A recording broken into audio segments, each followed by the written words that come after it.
Muito boa tarde para você, sejam todos muito bem-vindos, obrigado pela audiência, obrigado pelo carinho, você em toda a Baixada Santista, em Santos, São Vicente, Cubatão, Praia Grande, Guarujá, Mongaguá, pessoal de Itanhaém, pessoal de Peruíbe, Bertioga, toda a Baixada Santista nesse momento, abraçadas aqui no nosso programa, o Cidades em Debate, que traz temas para a gente debater com os nossos convidados, já vamos estar apresentando a nossa mesa de hoje, e claro, né, a gente agradecendo o carinho e toda essa audiência de toda a Baixada Santista. E lembrando que tem as nossas redes sociais, vamos até passar aqui para você ficar de olho aí, já anotar também, tem o WhatsApp, é o 996031485, tem o nosso Facebook, Cidades em Debate, tem também o nosso YouTube, para você poder ser um seguidor, né, e também ter lá os programas, de vários dias atrás, inclusive esse programa de hoje também vai estar lá arquivado no nosso YouTube, Cidades em Debate, tá certo? Bom, vamos começar aqui a nossa programação e hoje é um dia para lá de especial, né? Temos muitas comemorações.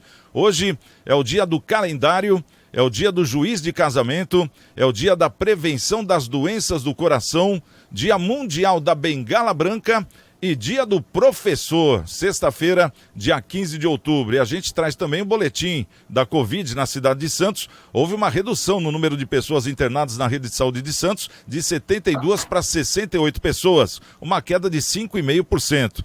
Houve um aumento no número de internados nas UTIs, voltados para os casos mais graves, de 38 para 41, é uma alta de 8%. E a ocupação geral, a taxa de ocupação dos 393 leitos disponíveis está em 17%. Entre os 204 leitos de UTI, a ocupação é de 20%. Na rede SUS, a taxa é de 21%. E na rede privada, a taxa é de 20%. E tem esse nosso site aqui, o santos.sp.gov.br/saúde/dados coronavírus, para você ter as informações em tempo real. E o legal é que tem um mapa lá que diz qual o bairro que teve mais contaminação, tem uns negocinhos bacanas para você poder entrar lá e ficar bem inteirado sobre essa Covid e essa pandemia. Bom, e na nossa mesa hoje vamos trazer aqui, hoje como é o dia do professor, vamos abrir com o professor, eu sei que ele é professor, né? O nosso querido Danilo Oliveira, advogado e professor. Feliz Dia dos Professores, Danilo, você é o representante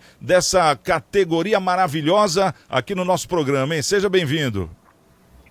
Boa tarde, Santiago, boa tarde a todos os nossos ouvintes, telespectadores, internautas, e é um motivo de muita alegria, uma grande honra na data de hoje, né? Sexta-feira, como minha filha brinca comigo, sextou, é uma honra representar os amigos e amigas, professores e professoras, essa profissão muito sofrida em nosso país e de suma importância, né?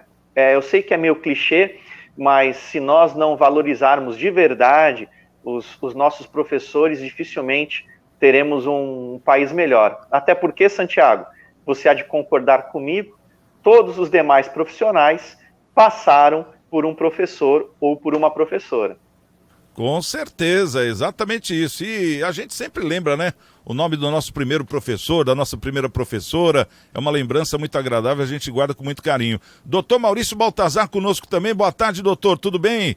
Tem alguma coisa a comemorar hoje também, como o Dia dos Professores, por exemplo, ou não? A memória, né, Santiago? Vem recordações de todas as épocas da nossa vida, né? Que até hoje tenho professores, inclusive o doutor Danilo, ministra aulas lá na pós-graduação, que ele é coordenador lá de Santa Cecília, enfim, meu querido professor, a quem eu parabenizo todos os professores, os maravilhosos professores que eu tive na minha vida, né? A dona Zailda, enfim, puxa, quantas professoras eu tive sensacionais. O meu sogro, que é um professor reconhecido na cidade, o professor Adauir, do Senai, né? Foi diretor do Senai de Santos, de Cubatão, enfim, são pessoas maravilhosas que certamente ajudaram a ter uma sociedade melhor. E quem dera, se no futuro, como o Danilo falou, se os professores fossem melhor reconhecidos, mais aplaudidos, enfim, de uma tal maneira que eles pudessem investir na sua carreira e trazer um ensino melhor, com mais... Não que eles não tenham qualidade, mas com aquela vontade de não só ensinar, transferir o conhecimento, mas também formar caráter, viu, Santiago? Nós estamos precisando de pessoas com caráter. É fato que isso lá na família tem que vir de berço, mas o professor sempre consegue trazer aqui, corrigir alguma coisa ou apontar um defeito que certamente vai trazer consequências lá no futuro. Mas, enfim, em nome de todos os professores, eu cumprimento a sua linda e maravilhosa audiência. Parabéns, Danilo, e os professores da nossa região. Bom, deixa eu aproveitar também, né, e parabenizar aqui a minha mãe, a dona Dalva, né? A dona Dalva que foi professora a vida toda, aposentou como professora, a minha irmã Tereza Cristina também, a minha tia Diva, quer dizer, uma família de professores, né? Então, deixa eu mandar um beijo para a mamãe que está nos assistindo lá também, né, dona Dalva? Um beijão, parabéns pelo seu dia e a todos os professores, aposentados ou não. Paulinho, e você? Tem alguma professora ou professor que marcou a sua vida ou não? Sempre tem, né? Tem vários, né? Primeiro, boa tarde a todos, boa tarde meus colegas de bancada, boa tarde você, Santiago, aos telespectadores. Tem vários professores que marcaram a minha vida, né? Que me formaram, né? Como cidadão. E eu vou contar até um segredinho. Eu fui professor particular quando eu estava fazendo faculdade de engenharia. É verdade, foi mesmo. 2 anos. E temos um amigo em comum que tinha aula particular com você, é verdade. Exatamente. Sabe dessa, doutor Maurício? Sabe dessa, não? Eu já ouvi falar, sim. É o Xadá, o Xadá. O primo Xadá, exatamente. Teve muita gente passando vestibular aí, tem muito médico aí, muito presidente de partido aí que já teve aula comigo. Que bom. Que legal, Paulinho, olha aí. Essa é verdade, eu tinha esquecido. E ele comenta e tem o Paulinho como herói. Tem essa, né? Tem o Paulinho como herói, né? Que parece que foi em determinado momento aí, né, Paulinho? Muita gente passou o vestibular com a minha ajuda, viu? Olha aí, ô Danilo, tem os professores que ficam meio na espreita ali também, né? Meio escondidos, mas né, na hora que precisa aparece, né? Tá vendo? Com certeza. Bom, vamos começar aqui a nossa pauta de hoje. Vamos trazer aqui a primeira notícia, né? Já que estamos falando em professores, vamos falar aqui da volta às aulas, né? As aulas presenciais voltam a ser obrigatórias em todo o estado de São Paulo a partir de segunda-feira agora, né? Da próxima segunda. A única exceção é em casos onde o aluno apresenta justificativa médica. A informação foi confirmada pela Secretaria de Educação na manhã de ontem. Segundo o órgão estadual, o distanciamento entre as carteiras será inicialmente mantido, mas deixará de ser exigido a partir do dia 3 de novembro. O uso de máscaras permanece obrigatório para todos, assim como o uso de álcool em gel nas escolas e em quaisquer equipamentos individuais. No início de agosto, o governo estadual liberou o retorno às aulas presenciais com 100% de ocupação, respeitando os protocolos sanitários, né? O que em algumas unidades exigiu revezamento de grupos. Até então, o envio do estudante para a sala de aula era facultativo aos pais. E as prefeituras também tinham autonomia para definir as datas e regras de abertura. Doutor Maurício, como é que você vê essa notícia? Está na hora de voltar às aulas mesmo? Os alunos mesmo com máscara? Acho que passaram o ano todo aí uma perda assim significativa, né, para o futuro dos alunos. Como é que você vê essa volta às aulas faltando o quê? 2 meses para acabar o ano. Santiago, eu vejo com bons olhos, né? Só quem tem filhos em casa, e olha que no meu exemplo nem se compara com a maioria da população. Afinal de contas, em casa tem aí uma condição diferenciada, mas manter esses jovens em casa sem a condição necessária para adquirir conhecimento e uma regularidade na infância em razão da pandemia foi muito ruim nesses últimos anos. Então, penso que a escola seria um reforço importante, não só para a aquisição do conhecimento, para o ensino, mas também para mitigar os danos da pandemia, principalmente nessa tenra idade. Mas também vejo com bons olhos no sentido de que a perda já é insanável, né, digamos assim. Num outro programa, numa outra oportunidade, nós ouvimos a Secretaria de Educação de Santos e ela já havia reconhecido por meio de estudos que há uma perda significativa, ou seja, não vai ser possível em tão curto período recuperar a matéria que não foi ministrada nesse ano. Então já há um prejuízo, mas que seja 10, 20% do conteúdo, mas que seja ministrado agora, mas que seja. para mitigar esse prejuízo, tirar as crianças dessa celeuma que está, dessa questão psicológica, todos os efeitos que traz essa retenção, né, da época que você brinca, que você troca ideia com os amigos, né? Quem de nós aqui que não lembra dos amigos da época da escola, enfim, dos conhecimentos? A gente está homenageando os professores aqui, é justamente aquele professor que puxava a orelha da gente, que ajudava a formar o caráter. Então, que seja só 10 meses, não importa. Esse pessoal precisa retornar, sim, para a escola, para tentar recuperar esse prejuízo, nem que seja em parte. Tudo isso, Santiago, sem descuidar das medidas de proteção. Afinal de contas, na data de ontem, salvo engano, ou anteontem, eu ouvi um pronunciamento do presidente do Congresso Nacional, Rodrigo Pacheco, em que ele afiançou, sem sombra de dúvidas, que os entes públicos, municípios e Estado, estão com as burras cheias, Santiago. Fizeram uma arrecadação muito grande, inclusive terão dificuldades de justificar aquele gasto necessário, obrigatório pela lei, no setor de educação, por exemplo, ou na saúde, ante a grande quantidade de dinheiro arrecadado. Então, me parece que não há dificuldade no que diz respeito à questão econômica para manter o álcool gel, a máscara e todos os outros requisitos para que mitigue a possibilidade de transmissão do vírus. Então, penso que já vem tarde essa abertura, esse retorno das aulas, e torço para que os professores, os alunos, se ajudem mutuamente, se esforcem para mitigar esse prejuízo, Santiago. Tá certo. Vamos saber agora com um professor, né? O Danilo Oliveira. Ô Danilo, você que passou justamente por esse momento também de dar aula online, né? Creio que sim. E agora vai ter que voltar presencialmente. Não sei quanto tempo, se você já voltou ou não, mas vamos falar agora da molecada, né? A criançada, que volta a partir de segunda-feira para aula obrigatoriamente. Como é que você vê isso? O que você tem de experiência nesse momento como professor, vendo os alunos? Muito bem, Santiago. Em primeiro lugar, é importante destacar que essa decisão do governo do estado de São Paulo, ela não atinge, nesse momento, as instituições de ensino superior.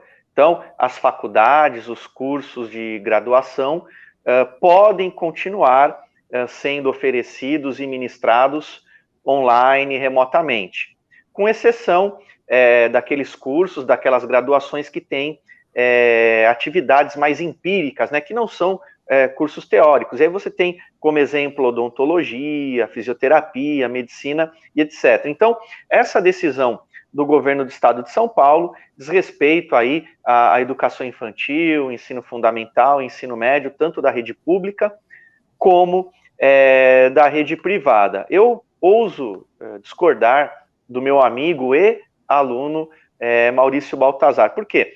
A gente tem uma vivência não só como professor, mas também como advogado que atua na área do direito educacional, como avaliador do INEP, enfim, a gente transita um pouquinho pelos bastidores, né? Quando as cortinas estão fechadas, a gente conversa bastante com as entidades, com diretores, e o que eu percebo é que, de uma certa forma, o que se aguardava era esse retorno para o próximo ano, para o ano de 2022. Então, as instituições de ensino, tanto as públicas como as privadas, elas foram pegas de surpresa pelo governo do estado de São Paulo.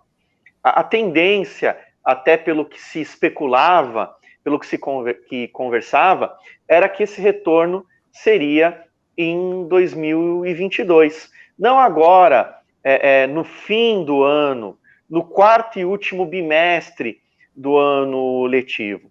Apesar de a justificativa do governador, assim como referendado pelo Maurício Baltazar, ser importante, que é a mitigação das perdas educacionais, e aqui o dado é muito triste, estima-se um atraso de mais de uma década, né? Há especialistas que dizem que o atraso, que o prejuízo, que o déficit educacional é algo em torno aí de 11 ou 12 anos, muito triste, muito ruim para os nossos jovens, muito triste para a nossa sociedade. Me parece que em 2 meses, no último bimestre, a gente não vai conseguir realmente mitigar isso. Eu sei que tem um aspecto da socialização, que é muito importante, esse convívio, esse contato, né? Eu converso muito com os meus alunos que são de ensino superior, né? Fazem parte de uma elite, porque apenas 3% da população mundial, estatisticamente, tem acesso ao ensino superior, e eles perderam, por motivos de força maior, durante esses 2 anos, um dos momentos mais belos de um curso de graduação, que é o convívio, que é a convivência na comunidade acadêmica. Eu entendo isso, Maurício Baltazar, e sim, nesse sentido, o retorno deve ser o quanto antes. Mas o que me causou perplexidade, essa é a palavra, Santiago, é que esse movimento ele foi abrupto, ele foi repentino, não vinha, o território, o solo não estava sendo preparado, né? Não se cogitava isso, foi meio que um flash. Então, num flash, o governo do estado resolveu, então, retornar com as aulas presenciais. E muitas instituições, essa é a verdade, não estavam preparadas, Santiago. Tem hoje muito diretor, tem muito responsável, muita equipe de coordenação, muita equipe pedagógica que está aí correndo atrás do prejuízo, tentando, numa velocidade muito alucinante, preparar os ambientes. E tem algumas questões técnicas, né? O governo do estado, salvo engano, fala em, por enquanto, distanciamento de 1 metro, sendo que o próprio MEC estabelece um distanciamento mínimo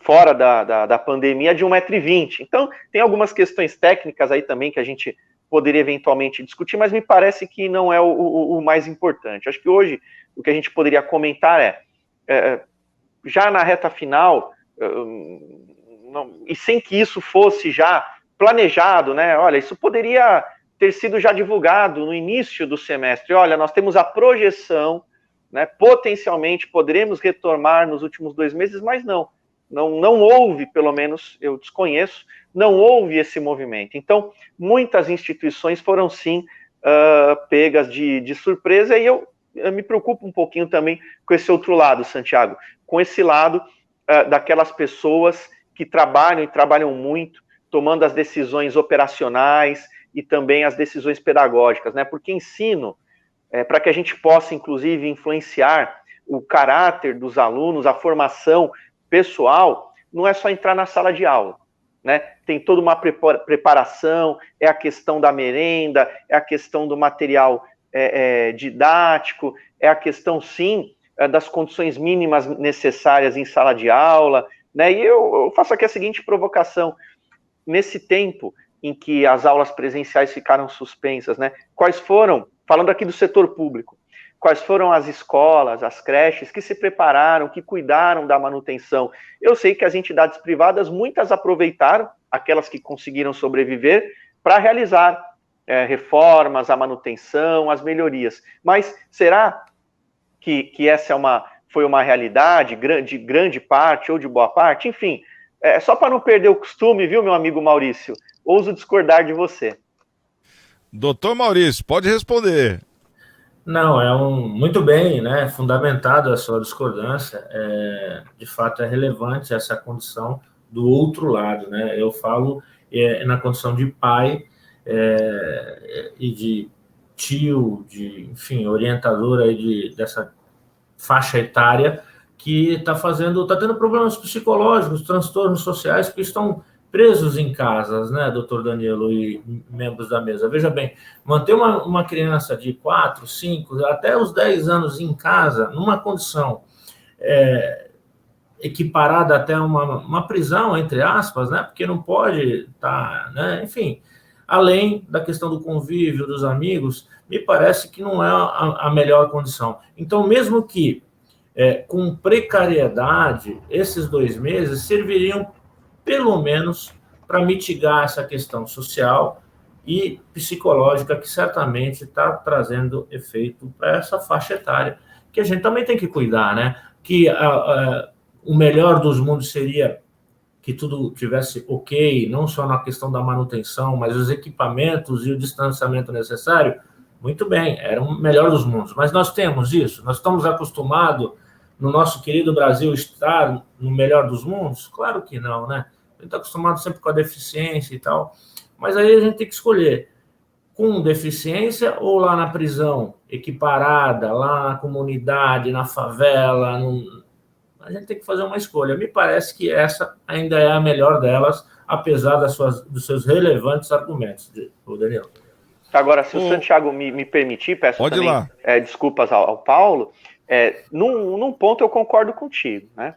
Se é verdade, nisso eu não acredito, mas se é verdade que está sobrando dinheiro, né, que a arrecadação foi superavitária, então me parece que o nosso gestor, o gestor brasileiro, estadual, municipal, ele tem a obrigação de direcionar esse superávit para cuidados com a saúde mental dos nossos estudantes. Não só dos nossos estudantes, mas de toda a comunidade acadêmica, dos estudantes, dos professores, da merendeira, do auxiliar administrativo, porque isso é verdade, Santiago. Tem pesquisas que têm constatado esse problema real, né, dos abalos à saúde mental dos estudantes, das mulheres que ficaram muito sobrecarregadas durante a pandemia. Então, nesse ponto, eu sou muito cartesiano. Se há um superávit, que o nosso gestor, que ele direcione todas essas verbas, então, para esses cuidados com a saúde mental dos estudantes, dos professores, etc. Porque, realmente, esse é um cuidado que, com certeza, muitas equipes pedagógicas, muitos professores, coordenadores, supervisores, já estão se preocupando e se planejando para o próximo ano. Que esse é um cuidado que, com certeza, o ambiente escolar deverá ter. Paulinho, e você, como vê essa volta às aulas assim em cima da hora, né, sem aquele devido preparo, conforme o doutor Danilo falou, e a gente vê que é algo que acontece no mundo todo, né, o mundo todo praticamente ficou sem aula, mas claro que existem diferenças, né, você vai pegar um país que nem Londres, vai a Inglaterra, lá Londres, né, ou então os Estados Unidos, países que são mais desenvolvidos, eles têm uma condição melhor de dar uma aula remota para os alunos, bem diferente do Brasil, de uma África, a própria Índia, quer dizer, então as diferenças também estão aí, né? E a gente já sabe que tivemos uma perda muito grande, né? E, conforme o doutor Danilo comentou, de 10 anos pelo menos. E outros países não tiveram uma perda tão grande. Como é que você vê daqui para frente a volta às aulas, essa nova conduta, né, que o aluno vai ter que adotar? Nossa, Thiago, eu vejo com bons olhos a volta às aulas agora, né? Porque eu acho que existe um abismo social muito grande, né? E escolas particulares, em grande parte, elas voltaram até a aula presencial, né? Tenho amigos meus que os filhos já estão indo para a escola faz tempo, estudam em colégio americano, estudam no liceu, estudam em outros colégios, que as crianças já estão tendo aula presencial há muito tempo, né? Então a gente vê que até aí existe essa diferença social muito grande. Então a volta à escola pública está acontecendo agora. Então a volta à escola particular já se deu há muito tempo atrás, né? E a que nem você falou, essa questão da internet, de videoaula, isso aí aprofundou ainda mais as diferenças. Porque nem todo mundo tem um computador bom em casa, uma internet boa, um aparelho celular tem uma boa resolução para você ter uma aula. Então, eu acho que tem que voltar mesmo às aulas, né? Eu concordo também com o doutor Danilo, acho que tem que ser um negócio pensado, devia ser um negócio mais bem pensado, não devia ser um negócio tão abrupto assim. Mas tem escola estadual, cara, que falta papel higiênico. Tem escola estadual que tem goteira. Então, quer dizer, está faltando os governos estaduais e municipais se preocuparem mesmo com a educação. Esse que é o grande problema. O que a gente está discutindo aqui, eu acho que é um ponto que todo mundo aqui, nós quatro, concordamos, que tem que haver educação, que tem que voltar às aulas, só que tem que ter uma estrutura mínima que os governos não estão dando para haver essa estrutura, né? Tem muitas escolas aí que não tem água no bebedouro. As crianças vão no banheiro e o vaso sanitário estão quebrado. Escolas públicas. Então, quer dizer, nós estamos discutindo aqui de gel, de termômetro, de não sei o quê, e a estrutura mínima não existe na escola. né? Eu acho que as coisas tinham que partir daí. A gente tem que ter que dar uma estrutura para as crianças estudarem, o que não está acontecendo. E se há mesmo esse superávit que foi cogitado aí, eu concordo plenamente. Esses valores têm que ser encaminhados para a educação urgentemente. Tem que ser encaminhado também aí para a saúde mental dos professores, do pessoal da área de educação, o pessoal da área de saúde também, que sofreu muito com essa pandemia, né? Mas as aulas têm que voltar. Tá certo. Bom, o pessoal que está assistindo o nosso programa, fica aqui, né, a dica para você também poder entrar nas nossas redes sociais, fazer parte, dar o seu ok, seguir, né, nos seguir lá nas redes sociais, tem lá o nosso YouTube, Cidades em Debate, o nosso Facebook, Cidades em Debate, e a gente sempre antecipa algum assunto do programa, né, algumas horas antes do programa, para que você já possa já ir começando a fazer aquele próprio comentário, né, esperar os comentários aí dos nossos especialistas que todos os dias estão aqui na nossa mesa, pessoas aqui da nossa Baixada Santista, que também dão a sua contribuição através das suas opiniões. Bacana. Bom, tem um outro assunto aqui, bem interessante, interessante numas, né? A gente não gosta de ver assuntos desse porte não resolvidos. Tem uma pesquisa que saiu agora e ela traz mais da metade dos homicídios no Brasil não é elucidada.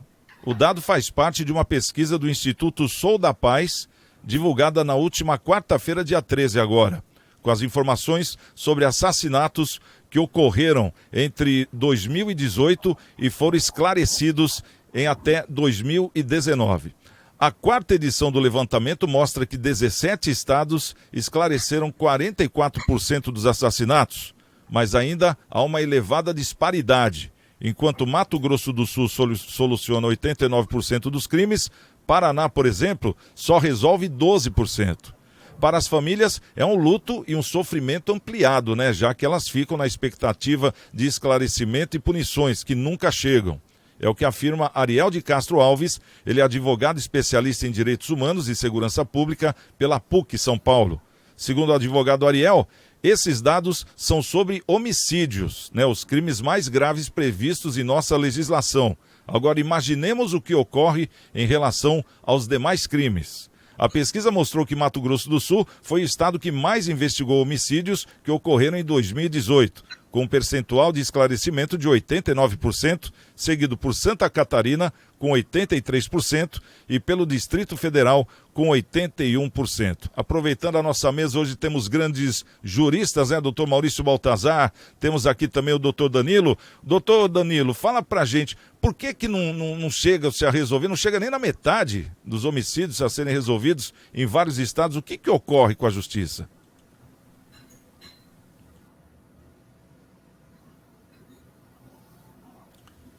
Tá me ouvindo aí, doutor Danilo? Acho que o doutor Danilo não está ouvindo.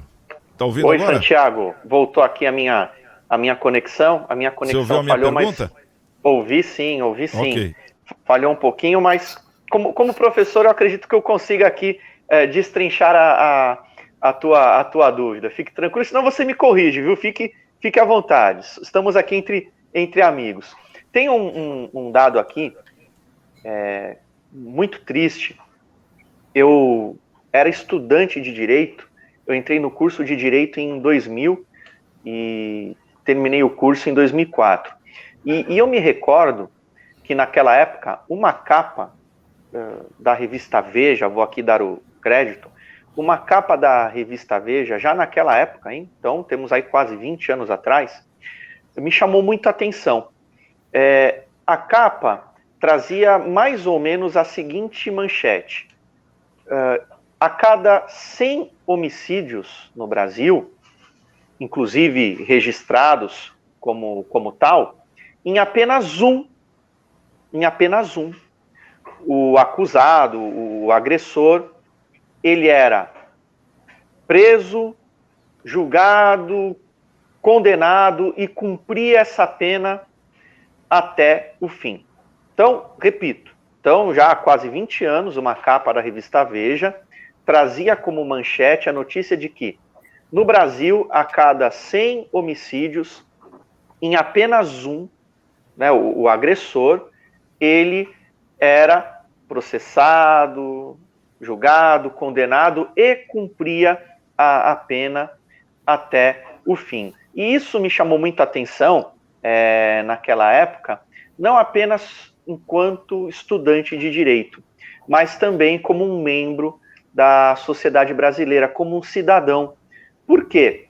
Porque esse é um dado, né, que naquela época já era alarmante, porque ele traz consigo uma grande insegurança, não é uma insegurança, nós não nos sentimos seguros, e pior do que isso, né, ele traz um dado que nos leva a uma descrença na nossa segurança pública e no nosso poder judiciário, na nossa legislação penal, processual penal, na nossa lei de execuções penais. E me parece, por essa notícia, Santiago, que agora nós comentamos, que esse cenário, ele não mudou. Me parece que ele tem piorado. Isso é muito ruim. Estamos num momento em que nós precisamos recuperar a crença nas nossas instituições. Eu costumo dizer isso aqui, repetir isso muitas vezes aqui. É importante que cada um de nós, cidadãos de bem, recuperemos essa fé, essa crença nas instituições. No caso, nós aqui perdemos a fé não só no nosso sistema prisional, mas antes disso, né, Santiago, lá atrás eu tinha perdido a fé no nosso sistema prisional, no nosso poder judiciário.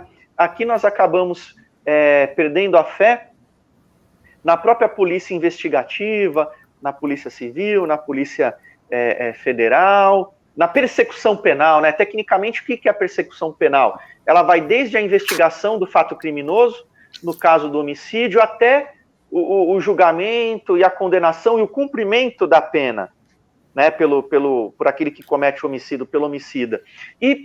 E a gente, diante dessas notícias, até me permito fugir um pouco do comentário técnico, Santiago, mas me permita aqui comentar como cidadão. O quanto que essas estatísticas nos entristecem e nos preocupam, né? A gente tem que, mesmo nos momentos de dificuldade, sermos otimistas ou tirarmos os ensinamentos, o aprendizado. Então, qual que é o ensinamento aqui? O aprendizado, né? Eu acho que o Maurício chegou até a falar isso na questão anterior. Como a gente investe pouco na educação, agora a gente tem que investir na correção, tem que investir em estabelecimentos prisionais, tem que pensar mais na política criminal, tem que pensar mais na persecução penal, ou seja, nas polícias. Aí vem o problema da Polícia Civil no estado de São Paulo, muito sucateada, né, com esses agentes policiais tendo que fazer diariamente milagres. O próprio sistema judiciário que precisaria passar por uma revisão, né? A gente começou a falar sobre a audiência de custódia implantada recentemente, trouxe aí muita polêmica, muita celeuma, mas ela tem uma relevância, né? Paramos com a discussão no Brasil do juiz de garantias, uma realidade que lá fora já é muito presente, que tem também uma importância, né? Você falou do colega da PUC, né, o advogado, né, que nos trouxe esses dados. Eu também sou um filho da PUC, né, PUCiano, e há toda essa importância com relação aos direitos humanos, sim, porque direitos humanos a gente aqui acaba confundindo com o direito dos manos, e não é nada disso, né? Os direitos humanos se preocupam também com a vítima, se preocupam também com a ressocialização, enfim, Santiago, são dados realmente que mostram a fragilidade, mais do que da nossa legislação, quer me parecer, não é? Esse comentário técnico é importante, mais do que uma fragilidade da nossa legislação, que tem sim problemas, mas uma fragilidade das instituições, né? O problema operacional é muito sério. Desculpe aqui se eu me alonguei, é que enquanto você lê a notícia, eu voltei 10 anos atrás, né, lembrando dessa manchete da revista Veja, que muito me impressionou, e embora a gente receba com uma certa antecedência a pauta, eu confesso que me vi agora retornando ao passado e fiquei aqui também estarrecido com essa estatística. É uma coisa que a gente vê, o crime está crescendo, né, de uma forma muito grande, porque 10 anos atrás era a mesma coisa, não mudou nada. E hoje a polícia está melhor aparelhada em questão de armamento, de veículo. Além de que eu sou contra, né, esse negócio da viatura da polícia não ser a prova de bala, deveria ser, né, deveria ser obrigatório isso. Doutor Maurício, como é que você vê? As famílias, quer dizer, perdem os seus entes queridos aí para o crime, né? E muitos deles, mais da metade, ficam sem ser resolvidos no Brasil. Como é que é isso? E a gente vê que no Paraná só 12% é resolvido. Então, quer dizer, pior ainda, né? Nós estamos fazendo assim uma mediação, vamos dizer. Como é que você vê? Eu vejo uma realidade muito triste essa nossa, né? Em todos os sentidos. E como muito bem disse o Danilo, eu, como a grande maioria da população, responsabilizava as instituições pela suposta má gestão. Aliás, sim, má gestão dos recursos que tinham, das condições e tal. Mas eu confesso para vocês que eu tenho revisto essa conclusão, principalmente depois dessas recentes manchetes internacionais, em que lá na Europa, salvo engano, na Espanha, foi desmascarado o Foro de São Paulo, a ponto de verificar que há todo um conluio entre as organizações criminosas e um determinado partido que, até pouco tempo, esteve no poder aqui no país. Então, essa falta de investimento que nós reclamamos nos últimos 10, 15 anos, essa falta de competência, essa falta de interesse em melhorar o serviço público, Data Vênia, Santiago e Paulinho, doutor Danilo, me parece que foi obra de um plano, né? Porque quem não se lembra de crimes famosos como o prefeito de São Caetano e outros assassinatos absolutamente famosos e que deveriam ser respondidos pela sociedade rapidamente, tinham condições, a polícia tinha, não o melhor dos mundos, mas tinha, sim, condições técnicas de apurar, e me parece que até verificou-se, mas as testemunhas foram assassinadas, toda uma situação que é surreal num ponto de vista, talvez para filmes americanos, hollywoodianos, mas enfim, é o que acontece no nosso Brasil. Então, de algum tempo para cá, eu venho refletindo, né, sobre essa questão. Me parece que há um dolo em gerir as condições econômicas e sociais do nosso país, a ponto de não chegar na verdade real, não chegar nessa intenção dos governadores agora, na questão da pandemia, na administração dessa verba milionária, na própria CPI fake aí, que não se investiga aquilo que é importante.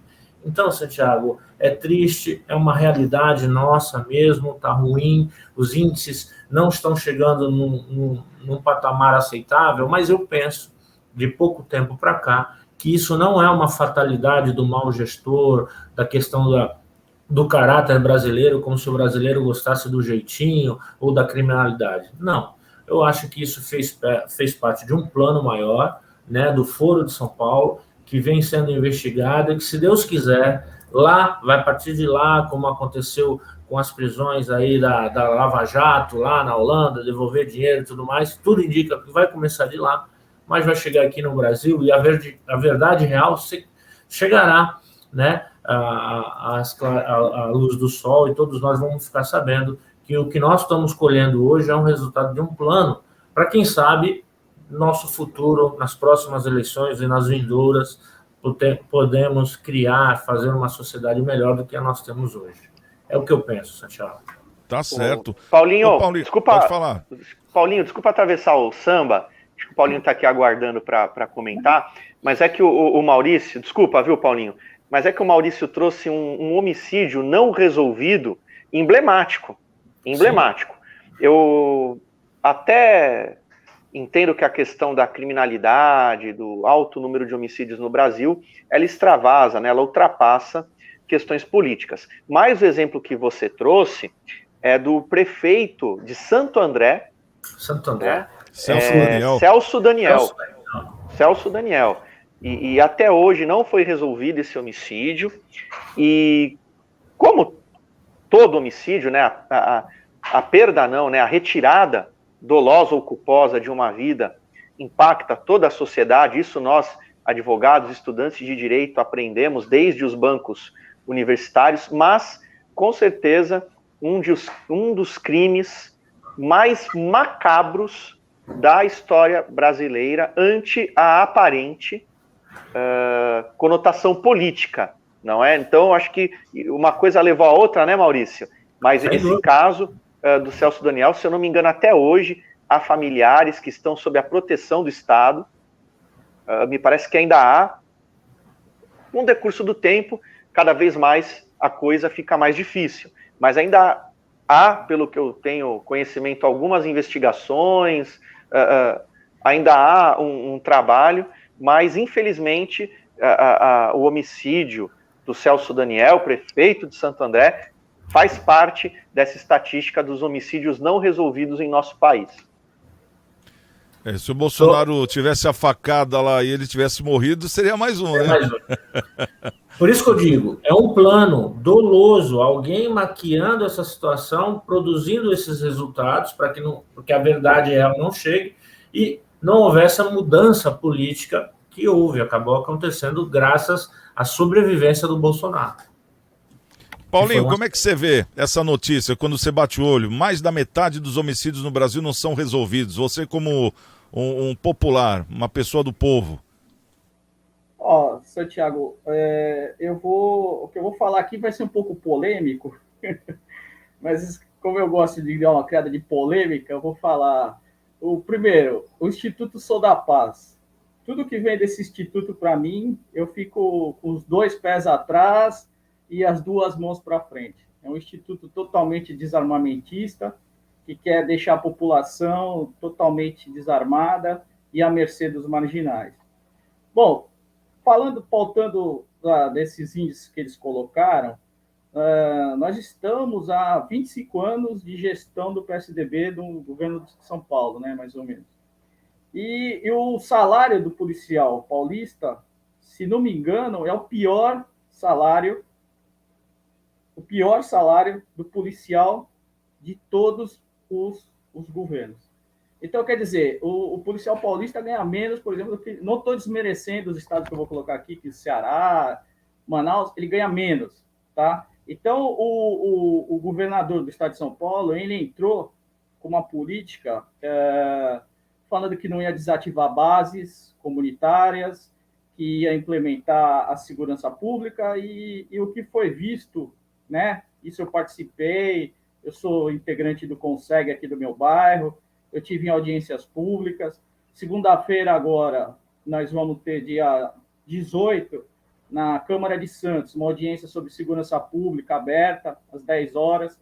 Seria legal a população participar disso, né? Porque muitas coisas que a gente fala lá vai ser melhor elucidadas. Então, eu acho que a Polícia Técnica do Estado de São Paulo, ela faz milagre, cara, para resolver as coisas, tá? Eles não têm reagente para determinadas coisas. Para você ter uma ideia, eu tenho muito amigo na Polícia Civil, você tem 40% de coletes à prova de bala da Polícia Civil, 60% dos policiais civis não tem colete à prova de bala, entendeu? Você vai numa delegacia, não tem copo de água descartável, não tem filtro, não tem papel higiênico. Eu acabei de falar desse problema da educação, esse problema se reflete também na segurança. Então, a estrutura de uma delegacia é ridícula. Aí vem o governo do estado de São Paulo falar que vai criar delegacia da mulher 24 horas por dia, é mentira. Vai ser um policial Denorex. O cara vai sair do DIG ou do DENARC e vai trabalhar na delegacia da mulher e depois vai voltar de novo para o DIG e para o DENARC. Ele não é um policial exclusivamente voltado para a delegacia da mulher, entendeu? Então, quer dizer, isso tudo são falácias do governo estadual, que vai na mídia, que vai na televisão, falar, olha, nós estamos melhorando a segurança, não sei o que, mas é tudo mentira. Se você falar com o sindicato dos delegados da Polícia Civil, eles vão falar o que está acontecendo. Você não pode falar com um policial que ele nunca vai falar isso que eu estou falando aqui na frente das câmeras para vocês. Porque eles podem ser exonerados, eles podem ser mandados para outra cidade, essas coisas todas. Mas é o que acontece. Munição, cara, munição. Eles dão munição contada para policial. O Você tem treinamento com a polícia 2 vezes por ano, 50 tiros, cara. Então, quer dizer, é umas coisas ridículas. Como é que você vai exigir que se elucide crimes com o salário ridículo que tem, com falta de estrutura, com esse tipo de coisa? Então, é um negócio, que nem eu falei, eu sou um cara que vejo com muito maus olhos esse Instituto da Paz, né? É um instituto totalmente desarmamentista, é um instituto que vai contra as polícias, que vai contra o cidadão de bem. Já que é para a gente debater em cima dos números que foram dados, eu estou falando aí, mas essa é a realidade da polícia civil e a realidade da polícia militar brasileira, entendeu? O Dória aparece mostrando que deu Glock, que deu pistola Glock, não sei o quê, só que a polícia não tem munição. O que adianta você dar uma pistola .40 que não vai travar que nem as Taurus, mas você não tem munição suficiente? O policial não treina. É uma pistola de 5ª geração, o cara tem que treinar, entendeu? Eu sei porque eu atiro. Se você não atirar, se você não treinar, você não vai acertar. Então, são todos esses problemas, cara, que é fácil muitas vezes a pessoa vir com os índices desse, elucidação de crimes é baixa. Mas é baixa por quê? Entendeu? A nossa educação é ruim. Mas por que a nossa educação é ruim? Os professores são mal remunerados, não existe uma estrutura mínima nas escolas. É a mesma coisa com a segurança. Segurança funciona do mesmo jeito. Se você não der estrutura para o policial trabalhar, para eles investigarem, que é a função da Polícia Civil, não vai ter elucidação de crimes. Desculpa, tá certo. Tá certo.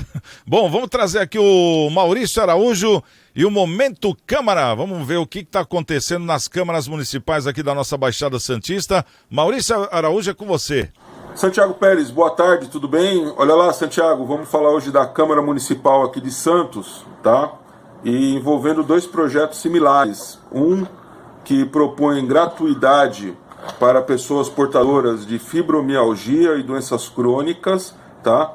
E um outro projeto que propõe gratuidade para as pessoas acima dos 60 anos.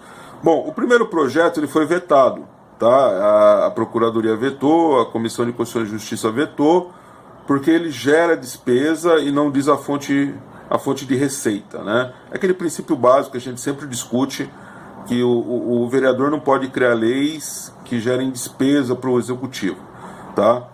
Em compensação, o segundo projeto, que também gera despesa, porque fala dos 60 anos, e lembrando que o Estatuto do Idoso, ele garante gratuidade acima dos 65, tá?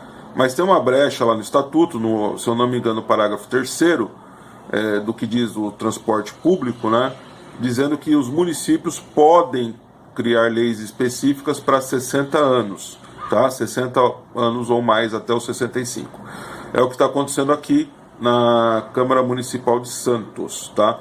Interessante, a Procuradoria vetou o projeto dos 60 a mais, alegando também o mesmo argumento da criação de despesa, né? E a Comissão de Constituição e Justiça, que faz a análise também dos projetos, foi favorável, tá? Então tem um pequeno braço de ferro aí, vamos ver se esse projeto é aprovado ou não, tá bom? Outra coisa, Santiago Pérez, hoje às 19 horas tem sessão solene em homenagem ao Dia dos Professores, tá bom? Lá na Câmara Municipal. Então, um convite aí aos professores para participar desse evento. Vai ser um evento aí alusivo ao Dia dos Professores, tá bom? E um grande abraço a todos os professores, um abraço especial aos meus colegas de faculdade. Eu fui professor universitário durante 10 anos, fiz bons amigos e tenho saudade daquela época, uma época bacana, onde se tinha um pouquinho de valorização ainda do professor, né? É isso aí, Santiago Pérez. Depois eu volto com mais informações. Um abraço! Tá certo, Maurício Araújo. Ô, doutor Maurício, nós já falamos sobre esse assunto aqui várias vezes, né? Inclusive quando foi tirado o direito, né, do idoso acima de 60 anos ter gratuidade. E agora parece que a Câmara está apresentando aí a volta, né, dessa gratuidade. Como é que você vê isso, doutor Maurício? O microfone, doutor. Perdoe-me. Eu vejo com bons olhos, porque é um benefício social importante, né? A nossa região, por exemplo, tem uma comunidade da melhor idade muito grande, somos famosos, inclusive, para abrigar bem esse grupo de pessoas, mas a fonte de custeio é sempre uma questão importante a ser tratada, né? Inclusive naquele cursinho sugerido aí pelo nosso Maurício, o homem das câmaras, porque justamente, né, trazer uma lei que gera despesa sem relacionar a fonte de custeio, ela nasceu morta, vai ter algum problema nesse sentido. Mas o principal e mais importante, no meu ponto de vista, é o político. Eu vou fazer uma pergunta para os membros da mesa aqui, para os queridos Paulinho e Danilo. Você acha que o nosso prefeito vai dar uma canetada capaz de prejudicar o seu principal operador financeiro que ajuda e tal nas campanhas, que é justamente o empresário do transporte público? Não só aqui em Santos, mas na Guarujá, na capital de São Paulo, enfim, não vai, né? Aliás, há quem diga que aquela canetada do Dória, que revogou aquela lei que regulamentava o benefício dos 60 a mais a nível estadual, foi uma encomenda desse tipo de empresários.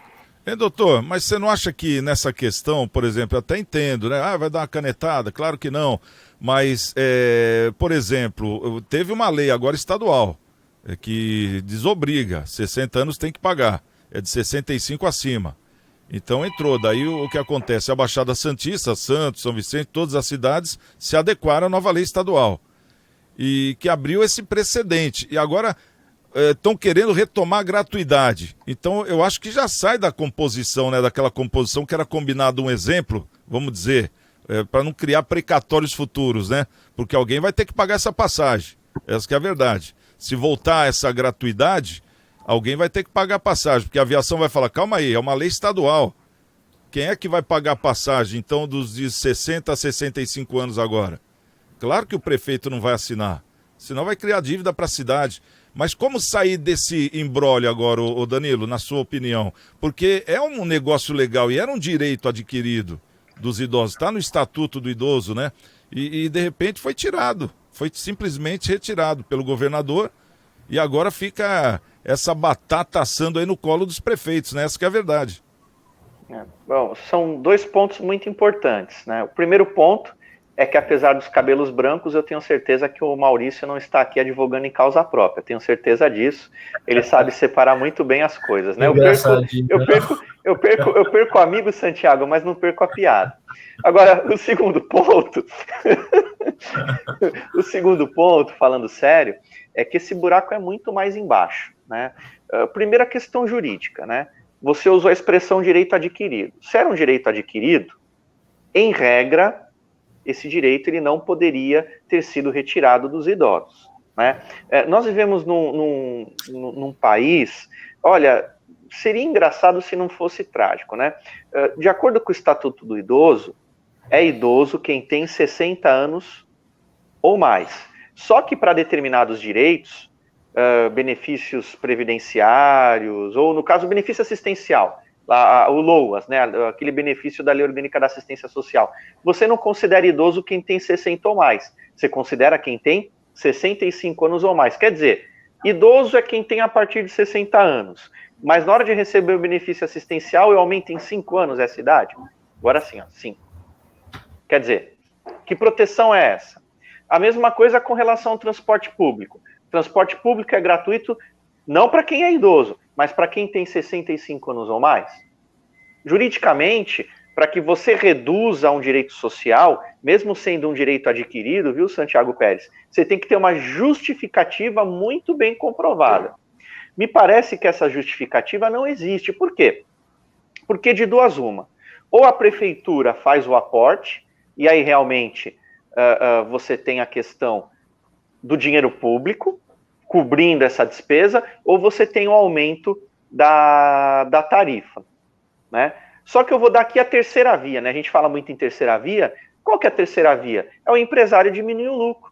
Eu, como meu escritório não advoga mesmo para esse grupo empresarial, para esses grupos empresariais, eu posso falar aqui tranquilamente. Por que esse empresário... o pessoal está rindo aqui. Mas por que o empresário não diminui o lucro?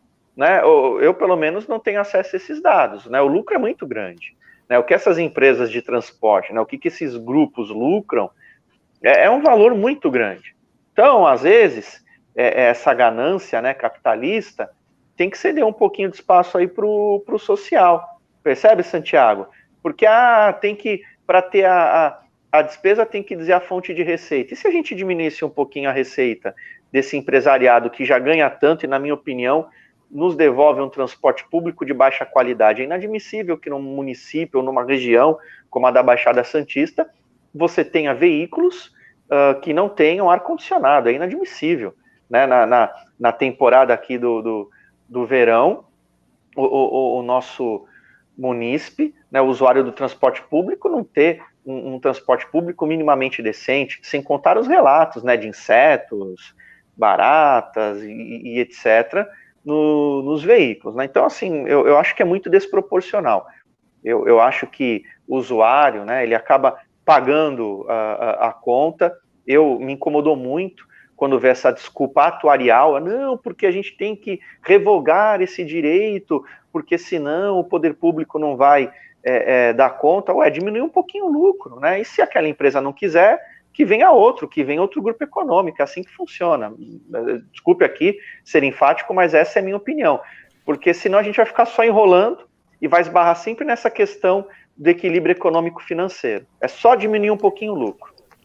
Aquele negócio, antes de fazer o contrato, tem que saber qual que é a real necessidade da cidade, para aí sim confeccionar o contrato, né? Porque depois, para colocar emendinha, não dá. O empresário que vem explorar essa atividade aqui sabe que é elevado o número de idosos. Né? Não pode deixar se levar a enganar pelos cabelos brancos do Maurício, que, embora os tenha, não é idoso. Pelo contrário, ainda tem muita lenha para queimar. Aí, doutor Maurício, mais um fã. É engraçadinho, né? Bom, não vai dar tempo do Paulinho dar a opinião dele, porque eu tenho que falar aqui da nossa campanha, né? A campanha de alimentos que a Igreja Coração de Maria está fazendo. Então você que tem aí 1 quilo de alimento, tem uma roupa usada em bom estado, um calçado usado em bom estado, ou então material de limpeza ou higiene pessoal, pode fazer a sua doação direto lá na Ana Costa 74, de segunda a sexta-feira, ali na paroquial da Igreja Coração de Maria.